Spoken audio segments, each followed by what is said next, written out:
Laptop super keren, kuat banget, terbaru, terbaik di kelasnya, performanya juga nggak main-main. Wajib punya.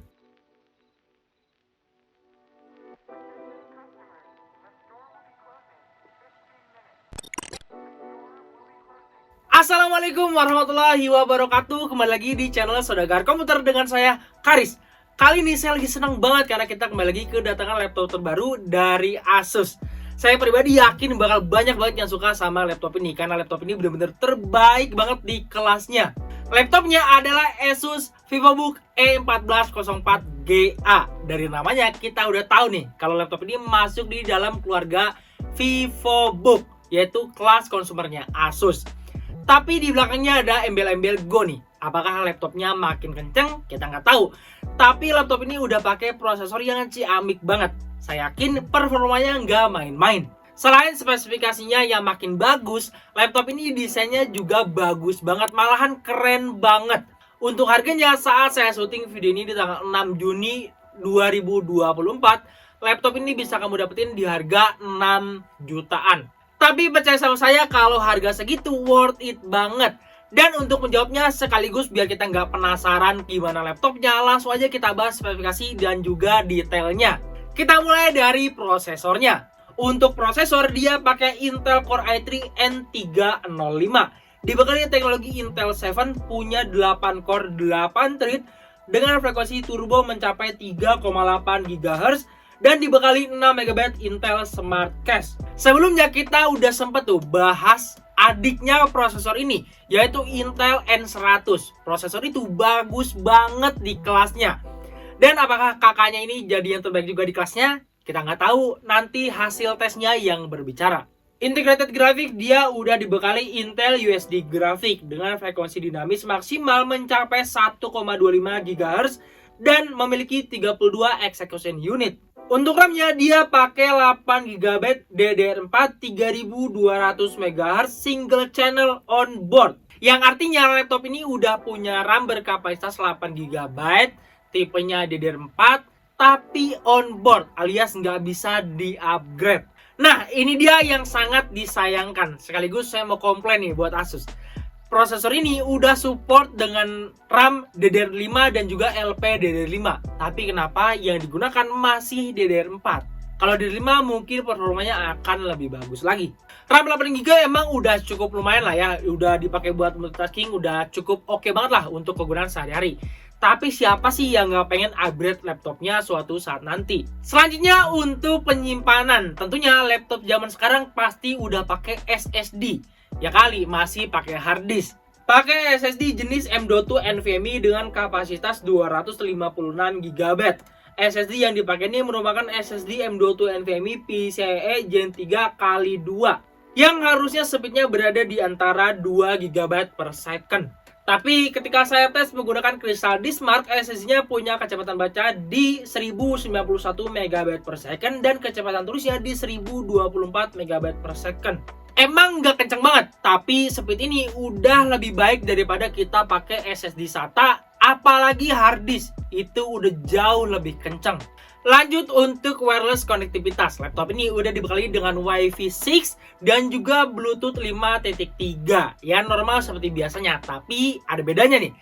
Asus menyampaikan teknologi yang namanya Asus Wi-Fi Master Technology, yang klaimnya Wi-Fi 6-nya ini bisa 3 kali lebih cepat daripada WiFi biasanya. Kalau sampai 3 kali lebih cepat ini sih wow banget lah ya. Next kita ke baterainya. Baterainya menggunakan jenis lithium ion berkapasitas 42 Wh yang klaim dari Asus mampu di-charge dari 0 sampai 60% cuma 49 menit. Kapasitas baterai yang menurut saya udah cukup banget lah untuk menunjang kegunaan harian. Laptop kayak gini kan biasanya kita pakai sehari itu paling cuma 3-6 jam doang kan. Gak mungkin kan laptop ini dipakai 24 jam, agak lain sih kalau itu. Untuk sistem operasinya laptop ini sama kayak laptop terbaru zaman sekarang. Tentunya udah dilengkapi dengan Windows 11 original. Dengan lisensinya Home Single Language. Itu bisa kita pakai sampai terus-terusan, sampai bosan. Pokoknya gak ada batas waktunya. Plus ada juga bonus yaitu Microsoft Office Home and Studio 2021 original juga yang kita bisa pakai juga terus-terusan sampai batas sampai bosan, pokoknya nggak ada batas waktunya. Enak banget kan, kita udah beli laptop, dapat Windowsnya juga, Office-nya juga original. Kita nggak perlu beli terpisah, karena kita beli terpisah juga itu lumayan juga tuh harganya tuh, Windows sama Office itu. Selanjutnya kita waktunya ngomongin soal desain laptopnya sama ya perintilan-perintilannya lah. Saya pribadi mau bilang kalau Asus VivoBook Go E1404G ini adalah laptop kelas consumer yang punya harga murah dengan desain terkeren yang pernah saya lihat. Asli, beneran, saya nggak ngada-ngada, ini asli jujur dari dalam hati saya. Ini adalah laptop kelas consumer dengan harga murah yang desainnya keren banget. Lihat aja di bagian covernya, udah bukan tulisan Asus doang, tapi ada semacam emblem gitu yang muncul, ada garis-garisnya, pokoknya futuristis banget lah. Di sana ada tulisan Asus VivoBook dan juga Go further and beyond atau apa nih tulisannya, dan juga explore the possibilities. Keren banget kan? Sekilas mirip apa ya desainnya? Tebak. Desainnya mirip banget sama Asus TUF Gaming. Laptop ini desainnya tuh ala-ala gaming gitu. Terutama kalau kita lihat di bagian alasnya itu di bawah laptopnya, dia ada kisi-kisi gitu bergaris-garis, dan jeroannya kelihatan kalau kita lihat dari kisi-kisinya. Khas laptop gaming tuh. Laptop gaming selalu kayak gitu desainnya. Laptop ini bisa dibuka sampai 180 derajat flat. Enak banget kalau dipakai buat diskusi bareng rekan kerja atau teman sekolah sambil ngerjain kerjaan atau tugas. Dan laptop ini ringkas dan enteng banget. Saya kira dengan desain begini yang kelihatan kokoh banget nih ya, kayaknya ini berat nih laptop ini. Gak taunya ringkas banget dan enteng. Panjangnya 32,55 cm, lebarnya 21,39 cm, dan tebelnya hanya 1,79 cm yang menghasilkan berat di 1,38 kg aja. Laptop ini beneran enteng banget. Dari desain yang keren banget dan juga ringan, ternyata laptop ini tangguh banget. Ayo, karena laptop ini udah dibekali sertifikasi military grade 810H. Laptop ini udah melewati uji guncang, uji getar, uji suhu tinggi, suhu rendah, debu, udah macem-macem. Ternyata laptop ini kuat banget. Saya juga kaget juga nih. Kita lanjut ke layarnya. Berukuran 14 inch 16:9 yang punya resolusi Full HD 1920 x 1080 pixel. Refresh rate di 60 Hz, 45% NTSC color gamut. Layarnya juga udah anti glare, jadi nggak memantulkan bayangan. Bingkai layarnya di sini juga udah tipis banget teman-teman, jadi layarnya terasa makin lega. Screen to body ratio-nya di 83%, top banget kan? Padahal di atasnya ada webcam yang punya resolusi 0,9 megapiksel 720p yang dilengkapi dengan Asus Webcam Shield yang bisa digeser-geser kayak gini untuk nambah privasi kita. Hasil kameranya juga termasuk oke, dan mikrofonnya malahan oke banget buat Zoom, Google Meet, dan kawan-kawannya.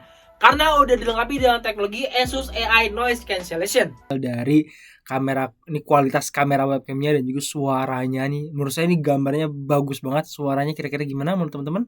Boleh banget tulis di kolom komentar.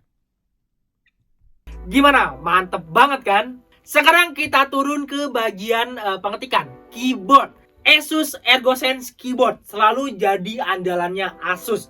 Keyboardnya cukup nyaman dipakai buat ngetik. Saya udah cobain dan nggak ada masalah sama sekali. Yang saya kurang suka cuma tombolnya row-nya aja yang kecil-kecil, karena tombol lainnya itu dicetak cukup besar-besar, hurufnya juga besar-besar, jadi kita nggak keliru kalau waktu lagi ngetik. Tapi kecil-kecil row-nya nggak pengaruh lah menurut saya.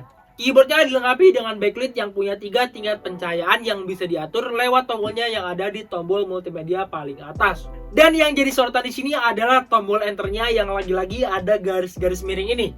Sumpah, saya suka banget nih sama desain kayak gini, karena futuristis banget gitu, kayak keren banget gitu. Kita turun lagi ke bawah, ada touchpad yang letaknya center teman-teman, karena nggak sejajar sama tombol spasi. Ini posisi yang unik banget ya menurut saya, tapi ini posisi yang bagus nih, karena kita tuh waktu ngetik tuh touchpadnya ada di tengah-tengah, jadi kita nggak yang kegeser-geser gitu touchpadnya. Pokoknya enak banget lah. Dan ukuran touchpadnya tuh lebar banget teman-teman, jadi buat pengguna lebih dari 1 jari tuh udah super nyaman. Laptop ini juga dilengkapi dengan fingerprint yang letaknya itu ditaruh di touchpad teman-teman, di atas sebelah kanan. Keren banget karena bisa kita pakai untuk login keamanan Windows. Terakhir untuk audionya, laptop ini dilengkapi dengan 2 buah speaker yang punya arah keluaran suara tuh ke alas laptopnya teman-teman, ke bawah. Tapi ternyata untuk laptop dengan harga 6 jutaan suaranya masih cukup oke untuk kita musikan sambil nonton film. Suaranya kayak gini.